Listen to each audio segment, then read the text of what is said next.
भरिया सिटी में अवां खे कंहिं ब्रेक इन ॾींदा हलूं त भरिया सिटी भरिसां ॻोठ जीअंदो कलोड़ो जे मिडिल प्राइमरी स्कूल में मुजरे कराइण जी सोशल मीडिया ते वीडियो वायरल थी। वीडियो जी deputy commissioner Naushahro Feroz notice वठी छॾियो। अवामी न्यूज़ ते ख़बर नशर थियण खां पोइ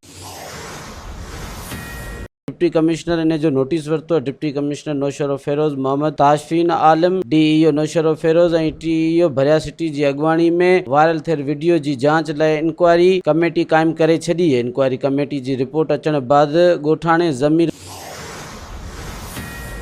कलोड़ो मथां भरिया सिटी थाणे ते स्कूल जे हेड मास्टर जी फरियाद ते केस दाख़िल कयो वेंदो। थाणे ते केस नंबर 67/2022 कलम 294 452 चोटी पीपीसी तहत दाख़िल कयो वेंदो। केस में स्कूल जे हेड मास्टर उस्ताद हाफ़िज़ अल्ताफ़ हुसैन मेमण मौक़िफ़ इख्तियार कयो त स्कूल जूं मोकलूं हुजण करे स्कूल में टीचिंग ऐं नॉन टीचिंग स्टाफ जी गैर मौजूदगी जो फ़ाइदो वठंदे जवाबदार ज़मीर हुसैन कलोड़ो पाण मुरादो फ़ाइदो वठंदे पंहिंजे पुटु आबिद हुसैन कलोड़ो जी शादी तक़रीब